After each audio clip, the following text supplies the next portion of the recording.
জুলাই মাসটাই যেমন এখন বাঙালি জাতির জন্য অভিশপ্ত হয়ে গিয়েছে। 24-এর আন্দোলনে এত রক্ত, এত শহীদ, এত কিছুর বিনিময়ে তো আমরা একটাই জিনিস চেয়েছিলাম, যে একটা সুন্দর রাষ্ট্র গঠন ও পরিচালনা। কিন্তু এত কিছুর পর, এত প্রাণের বিনিময়ে যে সরকারটা আমরা গঠন করলাম, এইটার পরও যদি আগের মতোই পরিস্থিতি হয়, তাহলে এই সরকার থাকার কোনো মানে আছে? এই সরকার তো কোনো প্রয়োজন নেই ভাই। ওই সময় উপস্থিত কার্যক্রমে যারা নিয়োজিত ছিলেন, সাধারণ জনগণের মত অনুযায়ী প্রায় 200-র উপরে তারা বাচ্চাদের মৃতদেহ উদ্ধার করেছে, এবং বাকি যতগুলাই বলা হয় সেগুলো গুম করা হয়েছে। কিন্তু সরকার এবং অন্যান্য যারা ক্ষমতাপ্রাপ্ত মানুষের আছে, বড় বড় পদবিতে আছে, তাদের ভাষ্য অনুযায়ী 27 জন 31 জনের মতো বাচ্চাদের লাশ পাওয়া গিয়েছে। আর ওই যে গুম করার কাহিনী, ওইটা নাকি গুজব। আগের সরকারের মতো এই সরকারও জনগণকে মিথ্যুক বলে প্রমাণিত করতে চাচ্ছে। মানে কি আমরা জনগণেরা মিথ্যা কথা বলছি? যারা উদ্ধার কাজে ছিল, এখানে ছিল, তারা মিথ্যা কথা বলছে?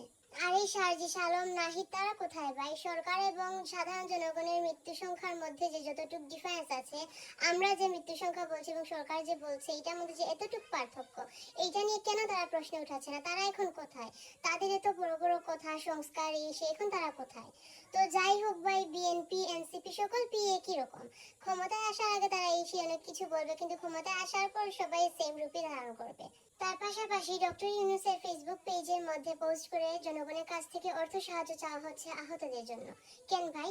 আমরা যে প্রত্যেক বছর এত অনুদান, এত ট্যাক্স, এত কর দিচ্ছি, এগুলো কোথায় যায়? 19 থেকে 20 হলে যদি জনগণের কাছে সাহায্য চাইতে হয়, তাহলে প্রত্যেক বছর এত কর, এত অনুদান দেওয়ার মানেটা কি? কি করা হয়? কোথায় যায় ওই টাকাগুলা? তাছাড়া শুধু সরকারকে দোষারোপ করে লাভ নেই, এই দেশের জনগণেরাও কিন্তু খারাপ। 100 টাকা, 60 টাকা দিয়ে 2 লিটার পানি পাওয়া যায়। ওই পানির দাম তখন ছিল 600 টাকা। 40 টাকা, 30 টাকার ভাড়া যেখানে লাগে সিএনজি দিয়ে যেতে, ওইখানে ভাড়া এখন 1000 টাকা। তো সুযোগ পেলে তো সাধারণ জনগণ টাকা রোজগার করার ব্যাপারটা ছাড় দেয় না। তো সরকারকে এই ক্ষেত্রে দোষারোপ করে লাভ নেই, ঘুরে ফিরে সবকিছু সমান।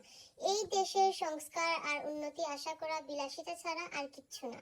এটা কখনো সম্ভবই হবে না, কারণ যেমন এই দেশের সরকার, তেমন এই দেশের জনগণ।